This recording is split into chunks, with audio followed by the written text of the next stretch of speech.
Good morning all of you. आज हम elasticity of demand का एक इम्पॉर्टेंट टॉपिक करने वाले हैं। इलास्टिसिटी ऑफ डिमांड को कैलकुलेट करने का जो परसेंटेज मेथड था वो मैंने आपको पिछले लेक्चर के अंदर बता दिया था और उसका क्या फॉर्मूला रहता है वो भी मैंने आपसे डिस्कस कर लिया था और उससे रिलेटेड दो एग्जाम्पल्स हमने वहाँ पे कर लिए थे। आज हम इलास्टिसिटी ऑफ डिमांड के अंदर अगर हमें एक्सपेंडिचर दे रखा हो और ईओडी कैलकुलेट करवा रहा हो तो हमें क्या फॉर्मूला यूज़ करना होगा और हम किस तरीके से कैलकुलेट करेंगे वो आज हम इस लेक्चर के अंदर डिस्कस करने वाले हैं।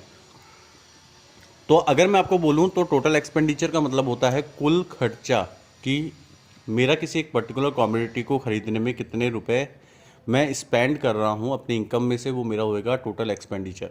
और टोटल एक्सपेंडिचर को कैलकुलेट करने के लिए हम क्या करते हैं, क्वांटिटी डिमांडेड को प्राइस ऑफ द कमोडिटी से मल्टीप्लाई कर देते हैं तो हमें टोटल एक्सपेंडिचर पता चल जाता है कि कमोडिटी का क्या है जो मैं परचेज कर रहा हूँ।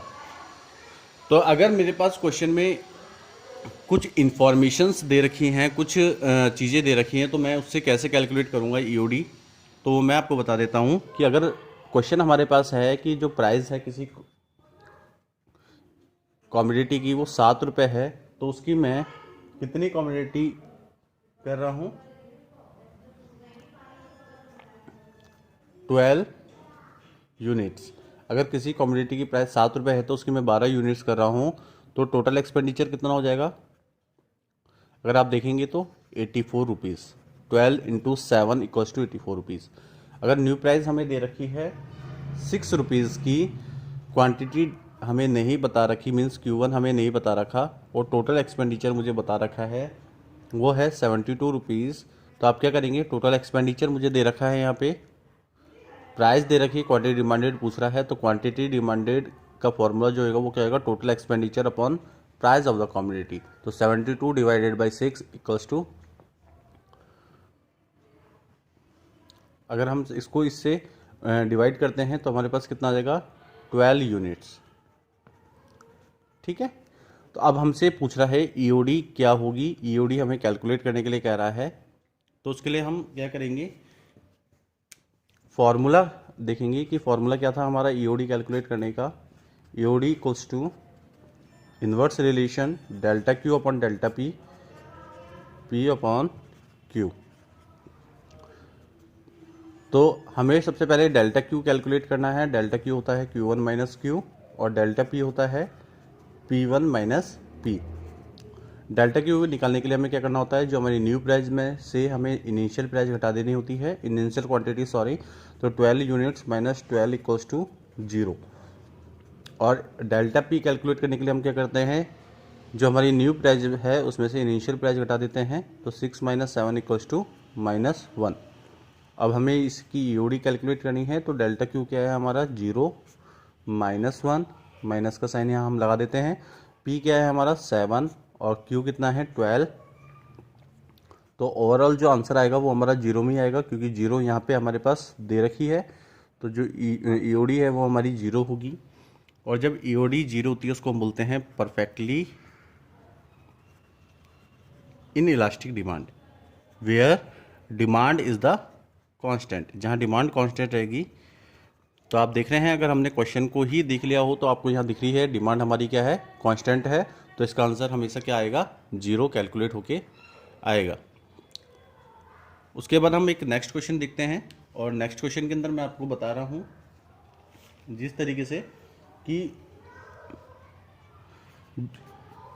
जो प्राइस है हमारी रुपीज़ में दे रखी है और वो क्या क्या है, 6 और 5, और क्यूडी हमें दे रखी है 10 और 12। तो टोटल एक्सपेंडिचर कैलकुलेट करना है तो टोटल एक्सपेंडिचर हम कैसे कैलकुलेट करेंगे, 6 इंटू 10 इक्वल्स टू 60 रुपीज़ और 12 इंटू 5 इंटू 60 रुपीज़। ठीक है, हमें ईओडी कैलकुलेट करना है। तो ईओडी कैलकुलेट करने के लिए क्या करना है, हमें फॉर्मूला लगा देना है, वही EOD equals to negative delta Q upon delta P, P upon Q. Delta Q कैसे निकालेंगे हम लोग, Q1 माइनस क्यू, और डेल्टा पी कैसे निकालेंगे हम, P1 माइनस पी। तो अगर डेल्टा क्यू हमें कैलकुलेट करना है तो हम क्या करेंगे, 12 minus 10 equals to 2, delta P calculate करना है तो 5 माइनस 6 इक्वल्स टू -1। ठीक है,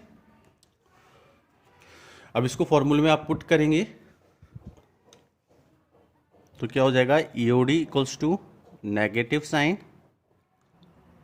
2 डिवाइडेड बाई -1 इंटू 6/10।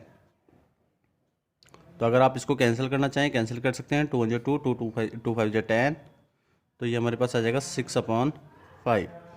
और जब 6/5 का हम करेंगे तो 5 1 जा 5, रिमाइंडर बचेगा 1 और 5 2 जा 10। तो 1.2 is the answer of this question. इसके बाद हम आगे नेक्स्ट देखते हैं कुछ एग्जाम्पल्स को। और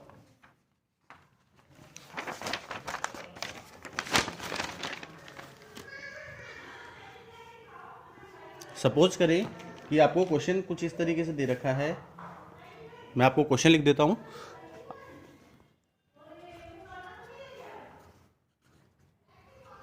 a consumer spends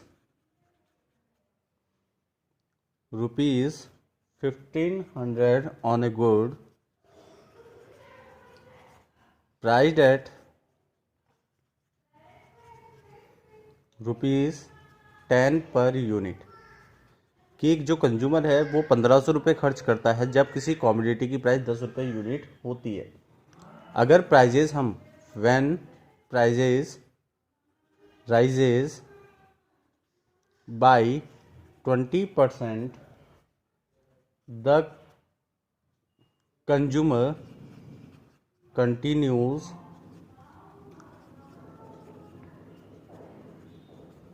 to spend ₹1500 on the good. Calculate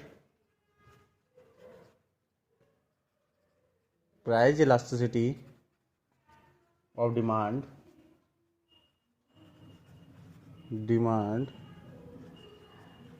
by percentage change method.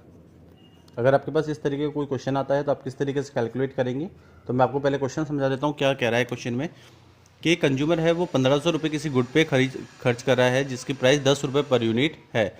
अगर प्राइजेस हमारे 20% बढ़ जाएं तो कंज्यूमर उसी गुड पे 1500 रुपये खर्च करता है। तो आपको EOD कैलकुलेट करनी है। तो आप देख रहे हैं कि जो इन्फॉर्मेशन हमें गिवन है क्वेश्चन में, पहले हम उनको देख लेते हैं। तो जब किसी गुड्स की प्राइस, अगर प्राइस की बात करते हैं तो पहले क्या थी, मीन्स इनिशियल जो प्राइस थी हमारी, मीन्स इनिशियल प्राइस की अगर हम बात करें, मीन्स P हमारे पास 10 रुपीज़ है और जो प्राइस है हमारी वो 2% क्या 20% क्या हो गई, राइज हो गई। नई प्राइस हमारी क्या है, 20% राइज हो गई। तो 10 का 20% हम कैलकुलेट करेंगे यहाँ पे, तो कितना आ जाएगा, ₹2। तो हमारी जो न्यू प्राइस है वो क्या हो जाएगी, अगर हम न्यू प्राइस देखें तो पहले 10 रुपये थी, 20% बढ़ने के बाद वो कितने की हो गई, तो 10 प्लस ₹2 इक्वल्स टू ₹12। ठीक है, अब हमें क्वांटिटी डिमांडेड निकालनी है, QD निकालनी है। तो क्या कह रहा है कि कंज्यूमर 1500 रुपये खर्च करता था जब उसकी प्राइस क्या थी, 10 रुपये थी। तो हमें QD कैलकुलेट निकालनी है। तो अगर मेरे को टोटल एक्सपेंडिचर दे रखा है और प्राइस दे रखी है तो मुझे कैसे निकालनी है, तो जो मेरी इनिशियल QD होगी वो क्या होगी, 1500 divided by 10 equals to 150 units. और न्यू QD क्या होगी, अगर हम न्यू QD देखें तो क्या है, आपको बताया है मैंने कि अगर 20% प्राइस बढ़ रही है तो भी वो 1500 रुपये ही खर्च कर रहा है। तो 1500, नई प्राइस कितनी है हमारी, अब जो हमने कैलकुलेट की थी 12 रुपये, तो ये कितनी हो जाएगी, 12 1 जा 12 30, 12 2 जा 24, 12 5 जा 60, तो 125 यूनिट्स। ठीक है, अब हमसे EOD कैलकुलेट करने के लिए कह रहा है, EOD कैलकुलेट करनी है हमें। तो उसके लिए फॉर्मूला हम देखेंगे क्या होता है EOD का। Delta Q upon delta P into P upon Q. ठीक है, तो जो डेल्टा क्यू है हमारा वो क्या होएगा, Q1 माइनस क्यू, और डेल्टा पी क्या होएगा, P1 माइनस पी। तो डेल्टा क्यू हम निकालेंगे तो 125 माइनस 150 इक्वल्स टू माइनस 25, और P1 माइनस पी तो 12 माइनस 10 इक्वल्स टू 2 रुपीज़। ठीक है, फॉर्मूले में पुट कर दे वैल्यूज़ को, तो EOD इक्वल्स टू क्या होएगा, नेगेटिव साइन, डेल्टा क्यू क्या है हमारा -25, डेल्टा पी है 2, पी है हमारा 10 और क्यू है हमारी 150। कैंसिल करना चाहें कैंसिल कर सकते हैं आप इसको, तो 25 1 जा 25, 25 6 जा 150, और 2 1 जा 2, 2 5 जा 10। तो आपका जो EOD होएगा वो 5/6 होएगा। इसको हम करेंगे अगर तो क्या आएगा 0.83। तो जो EOD है हमारी, अगर आप देखेंगे तो हमारा क्या आया 0.83। तो EOD क्या है हमारी, लेस देन 1 है। EOD क्या है हमारी, लेस देन 1 है। तो ये कौन सी EOD कहते हैं हम इसको, perfect relatively in elastic demand. तो आज हमने देखा कि अगर हमें एक्सपेंडिचर दे रखा हो और हमसे EOD कैलकुलेट करवा रहा हो तो हमें इस मेथड के थ्रू EOD कैलकुलेट करनी होगी, जो कि बहुत इजी मेथड है EOD कैलकुलेट करने का। वो आज इस लेक्चर के अंदर कम्प्लीटली समझ लिया है। तो आज के लिए इतना ही। Thank you so much and have a nice day.